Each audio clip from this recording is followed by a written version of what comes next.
Bidadi township ಅನ್ನು ವಿರೋಧಿಸಿ ಈಗಾಗಲೇ ರೈತ ಮಹಿಳೆಯರು ಕೂಡ ಒಂದು ಪ್ರತಿಭಟನಾ ಮೆರವಣಿಗೆಯನ್ನ ಮಾಡ್ತಾ ಇದ್ದಾರೆ. ಸದ್ಯ ತಿಮ್ಮೇಗೌಡನ ದೊಡ್ಡಿಯಿಂದ ಬೈರಮಂಗಲಕ್ಕೆ ಮೆರವಣಿಗೆ ಜಾಥವನ್ನ ಮಾಡ್ತಾ ಇದ್ದಾರೆ.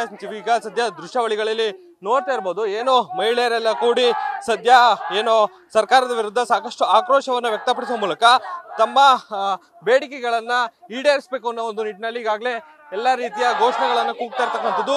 ಸದ್ಯ ಈಗ ಏನು ಇಲ್ಲಿರ್ತಕ್ಕಂಥ ರೈತ ಮಹಿಳೆಯರನ್ನ ನಾನು ಮಾತನಾಡಿಸುವಂತ ಒಂದು ಕೆಲಸವನ್ನ ಮಾಡ್ತೀನಿ. ಮೇಡಮ್, ಇವತ್ತು ಒಂದು ಪ್ರತಿಭಟನಾ ರ್ಯಾಲಿಯನ್ನು ಮಾಡ್ತಿದ್ರಿ, ಏನ್ ಹೇಳ್ತೀರಿ ಸರ್? ಇವತ್ತು 460 ದಿನಗಳಿಂದ ರೈತರು ಬೈರಮಂಗಲಂ ಅಂತ ಕಂಚ್ಕೊಂಡ್ರೆ ರೈತರು ಇವತ್ತು ಪ್ರತಿಭಟನೆಯನ್ನ ಮಾಡ್ತಾ ಇದ್ದಾರೆ. ಇದನ್ನ ಯಾವುದೇ ಬಲವಂತದ ಭೂ ಸ್ವಾಧೀನವನ್ನ ರಾಜ್ಯ ಸರ್ಕಾರ ಮಾಡ್ಲಿಕ್ಕೆ ಹೊರಟಿದೆ. ಸುಮಾರು 80% ರೈತರು ಈ ಭೂಮಿಯನ್ನು ನಾವು ಕೃಷಿಗೆ ಯೋಗ್ಯವಾದಂತ ಭೂಮಿಯನ್ನು ನಾವು ಕೊಡಲ್ಲ ಅಂತೇಳಿ ರೈತರು ಇವತ್ತು ಪ್ರತಿಭಟನೆ ನಡೆಸ್ತಾ ಇರ್ತಕ್ಕಂಥ ಸಂದರ್ಭದಲ್ಲಿ ಬಲವಂತವಾಗಿ ಭೂ ಸ್ವಾಧೀನ ಮಾಡ್ಕೊಳ್ಳಿಕ್ಕೆ ಹೊರಟಿರ್ತಕ್ಕಂಥ ರಾಜ್ಯ ಸರ್ಕಾರ ಇದು ಸಂವಿಧಾನದ ವಿರೋಧಿ.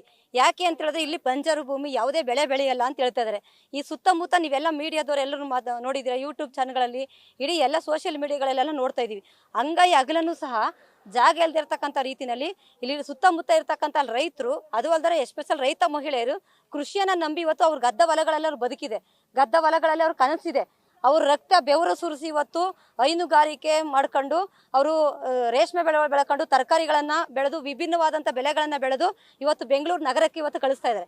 ಇವತ್ತು ಈ ರೈತರು ಏನಾರು ಇವತ್ತು ಕಬ್ಬು ಬೆಳಿಲಿಲ್ಲ, ಭತ್ತ ಬೆಳಿಲಿಲ್ಲ, ರಾಗಿ ಬೆಳಿಲಿಲ್ಲ, ಹಾಲು ಉತ್ಪಾದನೆ ಮಾಡಲಿಲ್ಲ ಅಂತ ಹೇಳಿದ್ರೆ ಬೆಂಗಳೂರಿನಲ್ಲೇ ಶುದ್ಧೀಕರಣ ಆಗಿ ನಿಮ್ಮ ಮನೆ ಬರ್ತದಲ್ಲ, ಯಾರು ಹಾಲು ಪ್ಯಾಕೆಟು, ಅದನ್ನ ಯಾರಿಂದ ಬರ್ತದೆ? ಈ ಬೆಂಗಳೂರಿನ ಸುತ್ತಮುತ್ತ ಇರ್ತಕ್ಕಂಥ ರೈತರು ಬೆಳೆದಿಂದನೇ ಅವರು ಉತ್ಪಾದನೆ ಮಾಡೋದ್ರಿಂದ ಬರ್ತಕ್ಕಂಥದ್ದು. ಇಂತಹ ಸಂದರ್ಭದಲ್ಲಿ ನಾವು ರಾಜ್ಯ ಸರ್ಕಾರ ಇವತ್ತು ಬಲಪಂಥೀಯ ರಾಜಕೀಯ ಪಕ್ಷಗಳು ಇವತ್ತು ಕಾರ್ಪೊರೇಟ್ ಕುಳಗಳಿಗೆ ಇವತ್ತು ಅವರು ರತ್ನಗಂಬಳಿ ಹಾಸಿ ಕರೀತಾ ಇರ್ತಕ್ಕಂಥ ನೋಡ್ತಾ ಇದೀವಿ. ಅವ್ರು ವರ್ಷಕ್ಕೆ ಅವರು ಆಸ್ತಿಗಳ ಹೆಚ್ಚಾಗ್ತಾ ಇದೆ. ಆದ್ರೆ ಇಲ್ಲಿರ್ತಕ್ಕಂಥ ರೈತರ ಬದುಕನ್ನ, ರೈತರ ಭೂಮಿಯನ್ನ ಕಿತ್ಕೊಳ್ಳಿಕ್ಕೆ ಹೊರಟಿದ್ದೀರಲ್ಲ ನೀವು. ಈ ರೈತರ ಭೂಮಿಯನ್ನ ಕಿತ್ಕೊಳ್ಳಿಕ್ಕೆ ನಾವು ಯಾವುದೇ ಕಾರಣಕ್ಕೂ ಬಿಡಲ್ಲ. ಕರ್ನಾಟಕ ರಾಜ್ಯದ ಮಹಿಳಾ ಸಂಘಟನೆಗಳು, ರೈತ ಸಂಘಟನೆಗಳು, ವಿದ್ಯಾರ್ಥಿ ಸಂಘಟನೆಗಳು ನಾವೆಲ್ಲರೂ ಇವತ್ತು ಬೀದಿಗಿಳಿದು ಇವತ್ತು ರೈತರ ಬೆನ್ನೆಲುಬು ರೈತ. ಇವತ್ತು ರೈತರು ಬೆಳೆದ್ರು ಮಾತ್ರ ಅನ್ನ ಉಣ್ಣಕ್ಕಾಗೋದು, ಮಣ್ಣು ತಿನ್ಲಿಕ್ಕಾಗುತ್ತಾ? ಇವತ್ತು ಯಾವುದೋ ಫ್ಯಾಕ್ಟ್ರಿ ಕಟ್ತಾರೆ, ಫ್ಯಾಕ್ಟ್ರಿಲಿ ಉತ್ಪಾದನೆ ಮಾಡ್ತಕ್ಕಂಥ ಕಂಪ್ಯೂಟರ್ ಇರ್ಬೋದು, ಕಾಗದಗಳಿರ್ಬೋದು, ಮತ್ತೆ ಕಬ್ಬಿಣ ಇರ್ಬೋದು, ಅದೆಲ್ಲ ತಿನ್ಲಿಕ್ಕೆ ಆಗಲ್ಲ ಸರ್. ರೈತರು ಬೆಳೆದಂತ ಅನ್ನನೇ ತಿನ್ಬೇಕು. ಅನ್ನ ತಿಂತಾರೆ. ಇವತ್ತು ಮಣ್ಣು ತಿನ್ನುವ ಕೆಲಸವನ್ನ ರಾಜ್ಯ ಸರ್ಕಾರ ಡಿ ಕೆ ಶಿವಕುಮಾರ್ ಇವತ್ತು ಮಣ್ಣು ತಿನ್ನೋ ಕೆಲಸ ಮಾಡಬೇಡ್ರಿ, ಅನ್ನ ತಿನ್ನುವಂತ ಕೆಲಸ ನೀವು ಮಾಡ್ರಿ. ಈ ಬಲವಂತದ ಭೂ ಸ್ವಾಧೀನವನ್ನ ನಿಲ್ಲಿಸ್ರಿ. ಇಲ್ಲಿರ್ತಕ್ಕಂಥ ಸುಮಾರು ರೈತರ ಕೂಲಿಕಾರರ ಬದುಕನ್ನ ಇವತ್ತು ಯಾವುದೇ ಕಾರಣಕ್ಕೂ ಬೀದಿಗೆ ತಂದು ಕಾರ್ಪೊರೇಟ್ ಕುಳಗಳ ಇವತ್ತು ಜೀತದಾಳಾಗಿ ಇವತ್ತು ಅವನ್ನೇ ಅಡ ಇಡ್ಲಿಕ್ಕೆ ಹೊರಡಬೇಡಿ ಅನ್ನುವಂಥದ್ದನ್ನ ಇವತ್ತು ರಾಜ್ಯ ಸರ್ಕಾರಕ್ಕೆ ಎಚ್ಚರಿಕೆಯನ್ನ ಕೊಡ್ತಾ 3 ಊರಿನಲ್ಲಿ ಇವತ್ತು ಅಧಿಸೂಚನೆ ಹೊರಡಿಸಿದ್ದಾರೆ. ಅದನ್ನು ವಾಪಸ್ ಪಡಿಬೇಕು. ಯಾರು ಹೇಳಿಕೆ ಹೊರಡಿಸಿದ್ರಿ? ರೈತರ ಹತ್ರ ಬಂದಿದ್ರಾ, ಮಾತಾಡಿದ್ರಾ, ಅವ್ರು ಕನ್ವಿನ್ಸ್ ಮಾಡಿದ್ರಾ?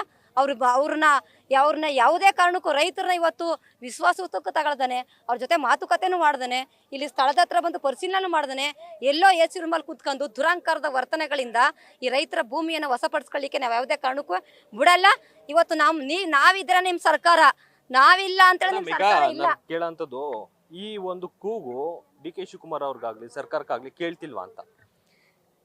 ಡಿ ಕೆ ಶಿವಕುಮಾರಿಗೆ, ಸರ್ಕಾರಕ್ಕೆ, ಇಡೀ ದೇಶಾದ್ಯಂತ ಯೂಟ್ಯೂಬ್ ಚಾನಲ್ಗಳಲ್ಲಿ ಎಲ್ಲ ಸುದ್ದಿ ಆಗ್ತಾ ಇದೆ, ಗೊತ್ತಿದೆ.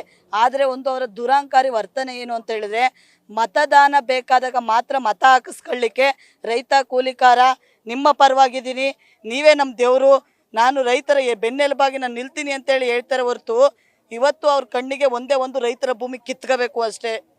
ಅವ್ರಿಗೆ ನನ್ನ ಕೈಲಿ ಅಧಿಕಾರ ಇದೆ, ನಾನು ಮುಖ್ಯಮಂತ್ರಿ, ನಾನು ಹೇಳದ್ದೇ ನಡಿಬೇಕು, ನಾನು ಟೌನ್ಶಿಪ್ಗೆ ಅಧಿಸೂಚನೆ ಹೊರಡಿಸಿದ್ದೀನಿ, ನಾನು ಕಿತ್ಕೊತೀನಿ ಅನ್ನುವಂಥ ದುರಾಂಕಾರಿ ವರ್ತನೆಯನ್ನು ಡಿ ಕೆ ಶಿವಕುಮಾರ್ ತೋರ್ತಾ ಇದ್ದಾರೆ.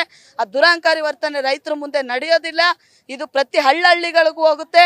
ಅಧಿಸೂಚನೆಯನ್ನು ವಾಪಸ್ ತೆಗೆಯೋ ತನಕ ನಾವು ಈ ಹೋರಾಟವನ್ನು ಬಿಡೋದಿಲ್ಲ. ಜೀವ ಬಿಟ್ಟೆವು, ಆದರೆ ರೈತರ ಭೂಮಿಯನ್ನು ಬಿಡೋದಿಲ್ಲ. ರೈತನೇ ಈ ದೇಶದ ಬೆನ್ನೆಲುಬು, ರೈತನೇ ಅನ್ನ ಆಗ್ತಕ್ಕಂಥದ್ದು. ನಿಮ್ಮ ಟೌನ್ಶಿಪ್ ಅಲ್ಲ, ನೀವು ಟೌನ್ಶಿಪ್ ಮಾಡಬೇಕಾದ್ರೆ ನಿಮ್ಮ ಜಮೀನಲ್ಲಿ ಮಾಡಿರಿ, ರೈತರ ಜಮೀನಲ್ಲ. ಬೇಕಾದಷ್ಟು ಬಂಜರ ಭೂಮಿ ಇದೆ, ಅದರಲ್ಲಿ ಮಾಡ್ರಿ. ರೈತರ ಜಮೀನು ಅಂಗೈಯಾಗ್ಲೂ ಟೌನ್ಶಿಪ್ ಮಾಡಲಿಕ್ಕೆ ಸಿಗೋದಿಲ್ಲ, ಬಿಡೋದಿಲ್ಲ. ರೈತರ ಭೂಮಿ ವಾಪಸ್ ರೈತರು ಪಡೆಯೋ ತನಕ ಈ ಹೋರಾಟ, ಉಗ್ರವಾದ ಹೋರಾಟ ನಡೆಯುತ್ತೆ.